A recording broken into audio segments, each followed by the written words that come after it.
Welcome back. मुझे join किया है टेलीफोन लाइन पे सुमैया रिजवान साहिबा, सीनियर एंकर पर्सन है, सीनियर जर्नलिस्ट हैं। मैं आपको वेलकम करता हूं अपने शो में।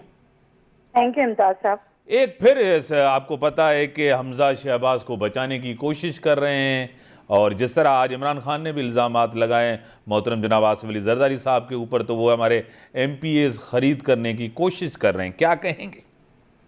हाँ, इल्जामात तो लगाए हैं और ये से 50 करोड़ की ऑफर्स दी गई हैं, और सिर्फ इल्जामात यहाँ से नहीं लगे हैं, इल्जामात वहाँ से भी लग रहे हैं कि हमारे भी लोगों को जो है वो खरीदने की कोशिश की जा रही है। लेकिन ये गलत है। और अगर देखें, अब ये चीज खत्म होनी चाहिए।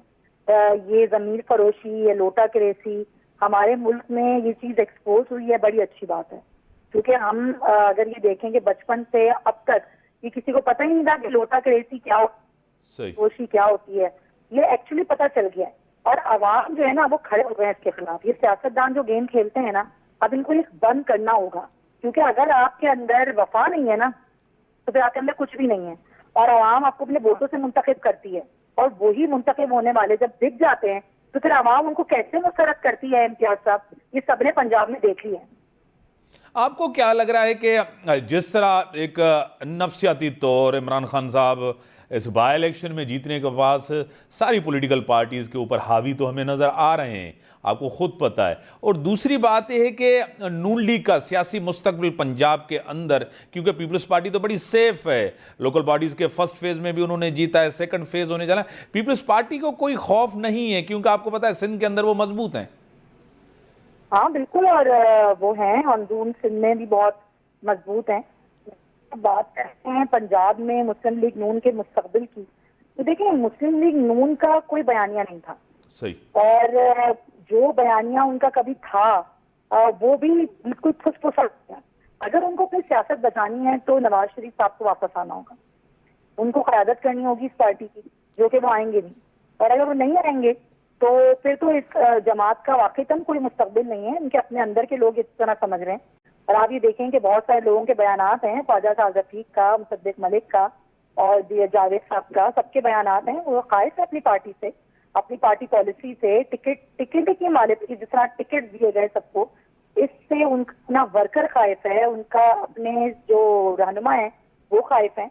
तो मुस्तकबिल खतरनाक है। ये बात खुद मुस्लिम लीग को अच्छा समझ में आ गई है। और अगर मियां साहब वापस नहीं आते तो इम्तियाज साहब ये पार्टी कहीं नहीं है। आज पंजाब से खत्म हुई है, कल पूरे मुल्क से खत्म हो जाएगी। अगर पार्टी बचानी है तो नवाज शरीफ साहब को मुल्क वापस आना पड़ेगा, वतन वापस आना पड़ेगा, और आके दोबारा से अपना बयानिया बनाना पड़ेगा, वरना तो कहीं नजर नहीं आएगी मुस्लिम लीग में। इमरान खान का बयानिया आपको खुद पता है एंटी एस्टेब्लिशमेंट था, और सख्त बयानिया था इदारों के खिलाफ, इलेक्शन कमीशन के खिलाफ, हत्ता के अदलिया के खिलाफ भी था। आप तनकीद कर सकते हैं, फैसले को, जजमेंट को कर सकते हैं, जजेस को नहीं कर सकते, जर्नल्स को नहीं कर सकते, आइन भी हमें इजाज़त नहीं देता। लेकिन इमरान खान का वो बयानिया भी तो गलत साबित हुआ ना। मैंडेट तो उसको बाय इलेक्शन में मिला, फ्री और फेयर इलेक्शन हुआ है, कहीं ऐसी धांधली आपको भी नजर नहीं आई, मुझे भी नहीं आई, जितने हमारे जर्नलिस्ट हैं, मीडिया को भी नजर नहीं आई। एक्चुअली ये इमरान खान का जो बयानिया था ना, वो जो भी था उसको गलत साबित आवाम ने किया। आवाम ने बताया कि जब आवाम की ताकत होती है ना, तो आवाम की ताकत के आगे ना सब बेबस होते हैं। सही। हम इवन मैं भी ये बात कर रही थी मुख्तलिफ चैनल्स पर कि जो भी कर लें, कितने बड़े जलसे कर लें, इलेक्शन की साइंस बिल्कुल डिफरेंट होती है हमारे मुल्क में। लेकिन ये बात गलत साबित हुई। सबके तज्जिए, सबके तबसरे, बयानिए, ये कहना कि मैनिपुलेट, रिगिंग, जब आवाम निकलती है ना, इस आवाम ने साबित किया, जिसे पंजाब की आवाम ने साबित किया कि जब आवाम समझती है कि उसके सेंटिमेंट्स किसके साथ हैं, वो समझती है कि उसको किसको उसने ऊपर लेकर आना है, कौन हकीकी बंदा है जो उनकी परेशानियां, उनके मसाइल हल कर सकता है, तो फिर आवाम अपने वोट से चीजों को बदल सकती है। सही। और ये चीज रुकनी नहीं चाहिए इम्तियाज साहब। मैं समझती हूँ कि आवाम को अपने वोट की हक का सही इदराक हुआ है, और ये रहना चाहिए। और ये बात सिर्फ जिम्मी इलेक्शन में, बाई इलेक्शन में नहीं, बल्कि जनरल इलेक्शन में भी बात की जो है वो रहनी चाहिए। आवाम अगर अपने वोट की अहमियत को, ताकत को समझ लेना, तो इस मुल्क की तकदीर बदलने में ना कोई उनको रोक नहीं सकता। फिर कोई इदारा, कोई साइंस, कोई रिगिंग, कोई ताकत आपको आने से, आपकी किस्मत बदलने से ना रोक नहीं सकती। ये आवाम का है सारा मामला, आवाम अगर समझ जाए तो। आपको पता है कि मैशियत आपके सामने, डॉलर की उड़ान आपको देख 226 से ऊपर जा रही है, मैशियत आपके सामने है, करंट अकाउंट डेफिसिट, ये आप और हमारी ज़बान है, इंटेलेक्चुअल्स की है, इकोनॉमिक्स की। आम बंदा दाल रोटी और घी के चक्कर में है। मैशियत सबसे बड़ा मसला है इस मुल्क का। आपको क्या लग रहा है सारे मसाइल का हल इलेक्शन है, जल्दी इलेक्शन कॉल हो? देखिए, हम भी बात कर रहे होते हैं मुख्तलिफ इकोनॉमिस्ट से, इन्वेस्टर्स से, बड़े बड़े बिजनेसमैन से। एक्चुअली वो अनस्टेबिलिटी तो है ना मुल्क में। जब तक ये पॉलिटिकल स्टेबिलिटी नहीं आएगी, इन्वेस्टर्स भी ज़ाहिर परेशान है कि वो अगर पैसा लगाए तो वो क्यों लगाए, कौन है अगला, ये रहेंगे नहीं रहेंगे, अगला कौन आने वाला है। तो देखें, अगर मईशत का ये हाल है, अगर डॉलर आज 226 पर है, स्टॉक मार्केट अगर गिर रही है, इन्वेस्टर्स परेशान है, तो उसकी वजह सबसे बड़ी पॉलिटिकल अनस्टेबिलिटी है। सही। ये बात सबको पता है। अगर चीजें क्लैरिटी की तरफ चली जाएंगी, हमें नहीं पता कल क्या होने वाला है, हमें नहीं पता 2 महीने बाद इलेक्शन होने या नहीं होने, हमें नहीं पता अंदरूनी खाना बंद कमरों में क्या फैसले हो रहे हैं। तो अगर ये चीज क्लैरिटी की तरफ जाएगी तो आपकी इकोनॉमी बेहतर होगी।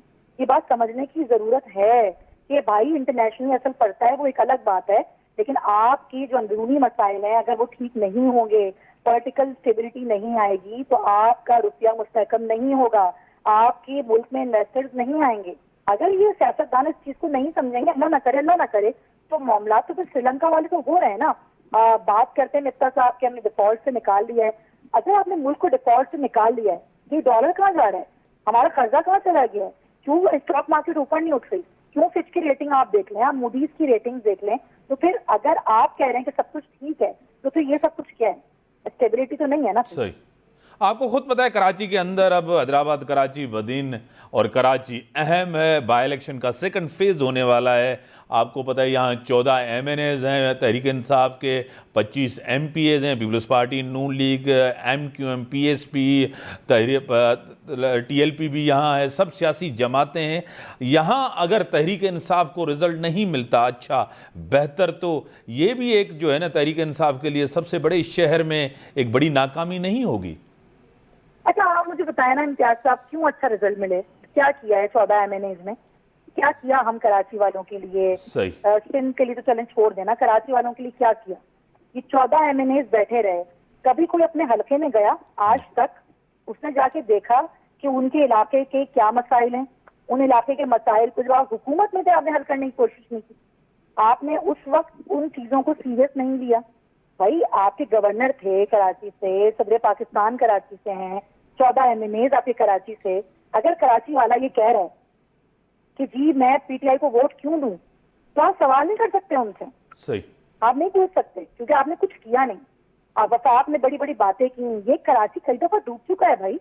ये बारिश आती है, सैलाबी कैफियत आ जाती है, ठीक है, हम सिंध हुकूमत पर तनकीद करते हैं, सबसे बड़ी तनकीद होनी पर चाहिए, क्योंकि 15 साल से वही यहाँ बरसर इख्तियार हैं। लेकिन जब वफाक में आप होते हैं और वफाक में आप बैठे होते हैं, जो काम आप सूबाई हुकूमतों से करवा सकते हैं वो आपने नहीं करवाया। इमरान खान साहब आए, जब बारिशें हुई 2020 में, इमरान खान साहब आए, उन्होंने यहाँ पर बहुत बड़े 1100 अरब के पैकेज का ऐलान किया, फिर कहाँ गए वो 1100 अरब रुपए? वफाक कहता रहा हमने रिलीज कर दिए, हुकूमत कहती रही हमारे पास नहीं है। वो 14 महीने अपने इलाकों में नहीं जाते थे, वो किसी को पूछते नहीं थे, वो किसी का मसला नहीं करवाते थे, वो करवा ही नहीं सकते थे, वो बेबस थे। तो बात ये है कि कराची वाले तो बेचारे हर किसी को आजमा के देख चुके, उन्होंने सबको वोट दे के देख लिया, लेकिन किसी ने उनका मसला हल नहीं किया।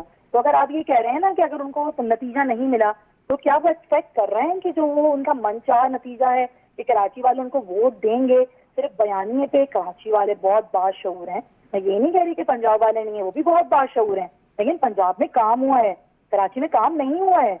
उसकी गलती सबसे बड़ी पीपल्स पार्टी की है, सिंध हुकूमत की है, लेकिन उसके बाद गलती वफाक की भी है, इन 14 MNAs की भी है जो वोट लेकर कराची वालों के यहाँ बैठे हुए हैं। तो सवाल तो होगा ना इम्तियाज साहब कि क्यों नहीं किया आपने कुछ। बड़ी मेहरबानी सीनियर इनका person, senior journalist Sumair Rizwan साहब, आपकी बड़ी मेहरबानी। अल्लाह।